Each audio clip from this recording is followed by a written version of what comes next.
For me, it's inspiring. And I love, unfortunately, dude, I spend way too much time on YouTube watching like inspiring motivational videos, but that's just because that's who I am to the core. I feel like I just love being inspired. And so, living a life of like inspiration and trying to inspire, that's like, I feel like that's just what the world I'm always trying to be in and trying to encapsulate as much as possible. It's being a dad, being, a husband, trying to be an athlete still and like compete at the highest level, and then try to find what's the next stage in life that I could take what I've learned, but it has to be something I'm like super uncomfortable with that I'm not great at yet. Like, how do I do that? So for me, it's constantly like utilize what you're good at, be inspired, and then transfer it into everything else in life. What I think having an inspired practice is your mentality leading up to it and getting your mind into the right mentality leading up to your practice so that you're available to actually consume the things that are valuable to you and then take those little wins with each skill that you're doing. If I just show up and I have an expectation of what I think is going to happen, that's the biggest downfall for me because I'm an emotional player.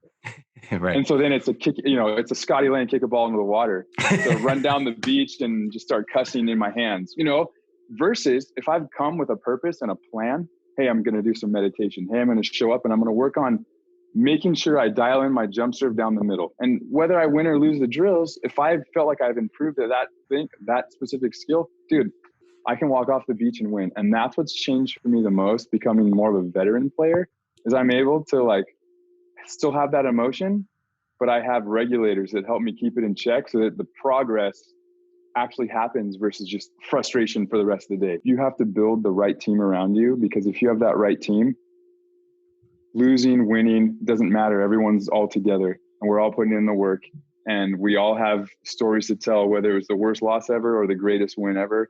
You've got this like amazing team around you that helps you stay in the moment and then also maybe flash back to things that help you if things aren't going well. So for me, that's a win-loss mentality, is that if you don't have the right team around you, both of those are less valuable. So for me, it's finding little moments like that all the time, where if a guy's heckling me for the opposing team, I'll always go up and, I'll heckle back and forth, but I'll do it in a nice way. And if we win, I'll go like, give them high fives. Like, you guys, you made that so much more fun.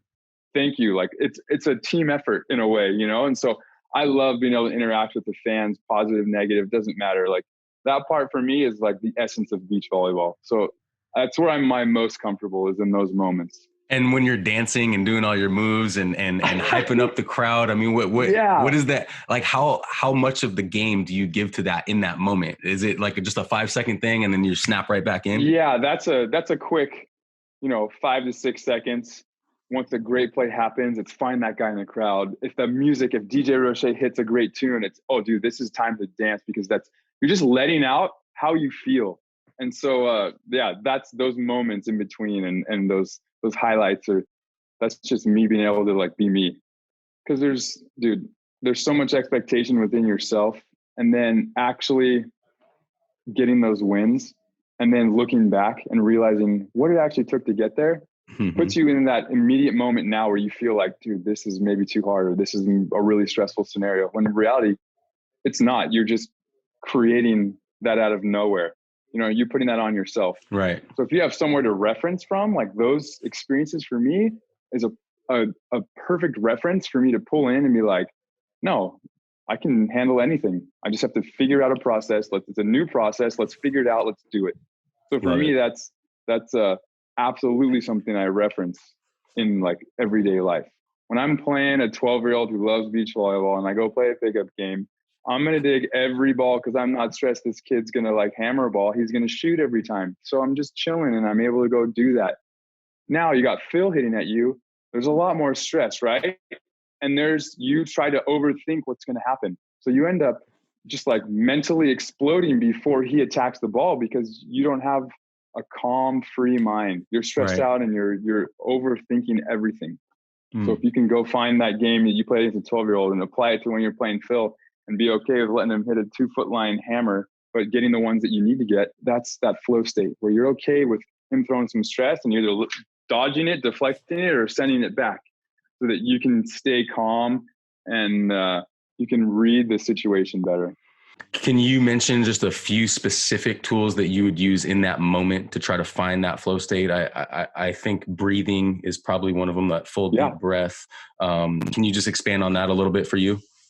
Yeah. For me, one is communication, talking to my partner. Hey, where are we right now? How do we feel? What do we see?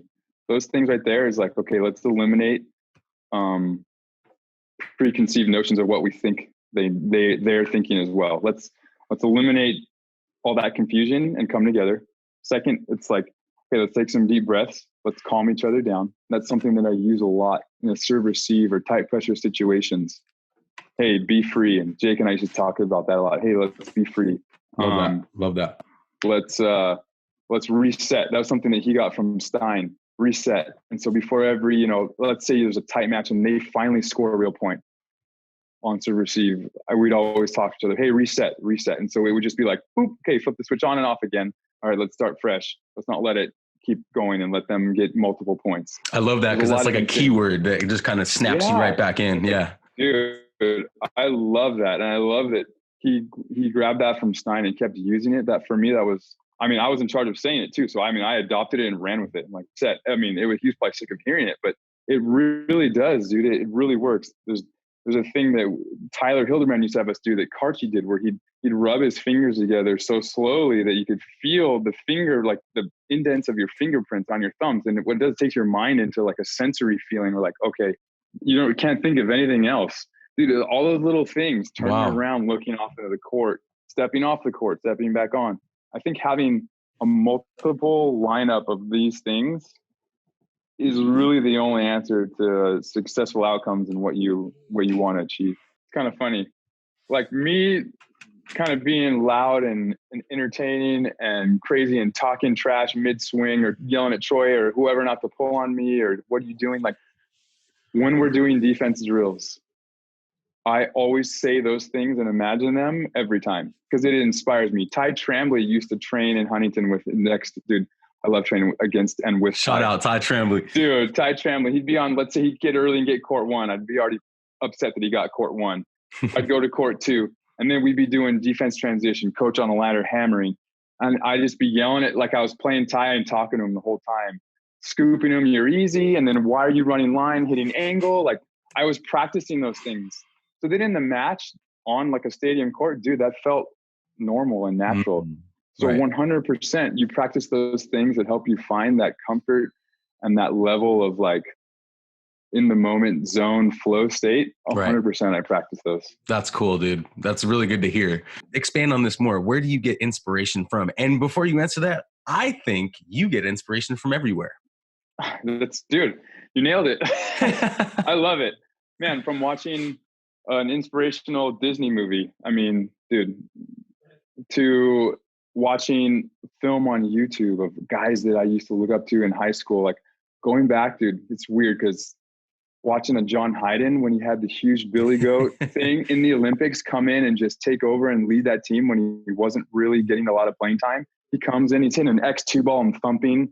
He's bombing his serve. He's scooping and siding out. And I'm like, who is this guy? He's gnarly. Like, I remember him specifically. And then I'd play him on AVP. I'm like, dude, that's John Hyden. And then we had like one of the gnarliest rivalries for 4 years ever. And I'm like, it was always weird. I'm still playing against this guy. So I would find inspiration through that. Then it was, I'm watching some dude on, a specific, a different sport. Dude, it could even be cornhole and watch this guy hit 4 in a row. And you're like, what? Dude, I'm inspired. Look at that technique and how he was so controlled and his mentality. Maybe not the cargo shorts that he's wearing, but I'd be like, dude, watching Rudy. I love watching Rudy and just being like, dude, that was me in school. That's me in life. Like, let's go. Like I've 100% find it in everything I can do. Any possible scenario.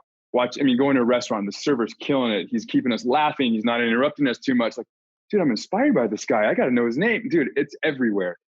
Wait, this is all I'm doing now. This is what I've decided to do. Like, I'm a volleyball player. I'm a beach volleyball player now. That's who I am.